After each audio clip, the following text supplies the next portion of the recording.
ವಿಪತ್ತು ಸಂಭವಿಸಿದಾಗ ಕ್ಷಣಾರ್ಧದಲ್ಲಿ ಸರಿಯಾದ ಕ್ರಮ ಕೈಗೊಳ್ಳುವುದು ಎಷ್ಟು ಮುಖ್ಯ ಎಂಬುದನ್ನು ಜನರಿಗೆ ಮನದಟ್ಟು ಮಾಡುವ ಉದ್ದೇಶದಿಂದ ವಿಪತ್ತು ನಿರ್ವಹಣಾ ಪ್ರಾತ್ಯಕ್ಷಿಕೆಯನ್ನು ಬುಧವಾರದಂದು ಗದುಗಿನ ಕೆಎಚ್ ಪಾಟೀಲ್ ವೈದ್ಯಕೀಯ ವಿಜ್ಞಾನಿಗಳ ಸಂಸ್ಥೆಯಲ್ಲಿ ಆಯೋಜಿಸಲಾಗಿತ್ತು.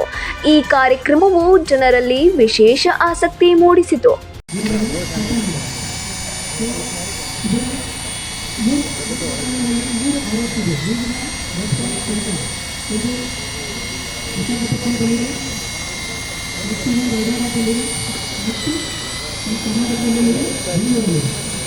ಪ್ರಾತ್ಯಕ್ಷಿಕೆಯ ಪ್ರಮುಖ ಆಕರ್ಷಣೆ ಎಂದರೆ ಕಮಲೇಶ್ ಸಿಂಗ್ ನೇತೃತ್ವದ ಎನ್ಡಿಆರ್ಎಫ್ ತಂಡದ ಕಾರ್ಯಚಟುವಟಿಕೆ. ಜಿಲ್ಲಾಸ್ಪತ್ರೆಯ ಒಂದು ಭಾಗದಲ್ಲಿ ಕಟ್ಟಡ ಕುಸಿದಂತಹ ಅಣುಕು ಪರಿಸ್ಥಿತಿ ನಿರ್ಮಿಸಿ ಅದರೊಳಗೆ ಸಿಲುಕಿರುವವರನ್ನ ರಕ್ಷಿಸುವ ಕಾರ್ಯವನ್ನ ನೈಜ ರೀತಿಯಲ್ಲಿ ಪ್ರದರ್ಶಿಸಲಾಯಿತು.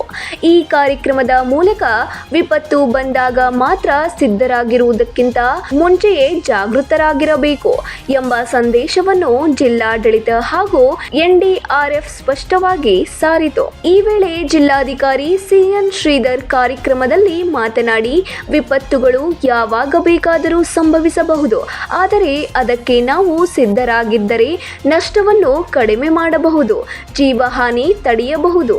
ಇದರಲ್ಲಿ ಸಾರ್ವಜನಿಕರ ಸಹಕಾರವು ಅಷ್ಟೇ ಮುಖ್ಯ ಎಂದು ತಿಳಿಸಿದರು. ಯಾರನ್ನ ಒಳಗಿತ್ತು ಅಂದರೆ ಅದರದ್ದು ಲೈಫ್ನ ಸೆನ್ಸ್ ಮಾಡಿ ನಮ್ಗೆ ಇಂಡಿಕೇಟ್ ಮಾಡುತ್ತೆ. So that is very important. So the dog squad will play vital role. ಎಲ್ಲಿ ಮಲ್ಟಿಪಲ್ ಫ್ಲೋರ್ಸ್ ಇದು ಕ್ರ್ಯಾಶ್ ಆಗಿರುತ್ತೆ. ಸೊ ಎವ್ರಿ ಫ್ಲೋರ್ ಅವಶೇಷಗಳಡಿ ಸಿಲುಕಿರುವವರನ್ನ ಪತ್ತೆ ಹಚ್ಚುವಲ್ಲಿ ನಾಯಿ ತನ್ನ ಅದ್ಭುತ ಗ್ರಹಣ ಶಕ್ತಿಯನ್ನು ಬಳಸಿಕೊಂಡು ತಂಡಕ್ಕೆ ಸಹಕಾರ ನೀಡಿತು. ಕಣ್ಣಿಗೆ ಕಾಣದ ಸ್ಥಳದಲ್ಲಿರುವ ವ್ಯಕ್ತಿಯ ಅಸ್ತಿತ್ವವನ್ನ ಕೂಡ ಅದು ಶೀಘ್ರವಾಗಿ ಗುರುತಿಸಿ ರಕ್ಷಣಾ ಸಿಬ್ಬಂದಿಗೆ ಸೂಚನೆ ನೀಡುವ ದೃಶ್ಯ ಎಲ್ಲರನ್ನೂ ಆಶ್ಚರ್ಯಚಕಿತಗೊಳಿಸಿತು. ವೈದ್ಯಕೀಯ ಕಾಲೇಜು ಹಾಗೂ ನರ್ಸಿಂಗ್ ಕಾಲೇಜು ವಿದ್ಯಾರ್ಥಿಗಳು, ಸಿಬ್ಬಂದಿಗಳು ಮತ್ತು ಸಾರ್ವಜನಿಕರು ಹೆಚ್ಚಿನ ಸಂಖ್ಯೆಯಲ್ಲಿ ಭಾಗವಹಿಸಿ ಪ್ರಾತ್ಯಕ್ಷಿಕೆಯನ್ನು ಕುತೂಹಲದಿಂದ ವೀಕ್ಷಿಸಿದರು.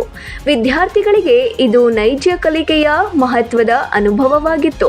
ಕಾರ್ಯಕ್ರಮದಲ್ಲಿ ಕೆಎಚ್ ಪಾಟೀಲ್ ವೈದ್ಯಕೀಯ ವಿಜ್ಞಾನ ಸಂಸ್ಥೆಯ ನಿರ್ದೇಶಕರಾದ ಡಾಕ್ಟರ್ ಬಸವರಾಜ್ ಬೊಮ್ಮನಹಳ್ಳಿ, ಜಿಲ್ಲಾ ಶಸ್ತ್ರಚಿಕಿತ್ಸಕರಾದ ಡಾಕ್ಟರ್ ಬಿಸಿ ಕರೇಗೌಡರ್, ಪ್ರಾಚಾರ್ಯರಾದ ರೇಖಾ ಸೇನಾವಣಿ, ವಿಪತ್ತು ತಜ್ಞರಾದ ಶಿವಾನಂದ ರಾಜನಾಳ್, ವಸಂತ ಮಡ್ಲೂರ್, ಎನ್ಡಿಆರ್ಎಫ್ ಮುಖ್ಯಸ್ಥರಾದ ಕಮಲೇಶ್ ಸಿಂಗ್ ಸೇರಿದಂತೆ ಹಲವು ಅಧಿಕಾರಿಗಳು ಉಪಸ್ಥಿತರಿದ್ದರು. Uduchappa Tigari, 9 live news, Gadag.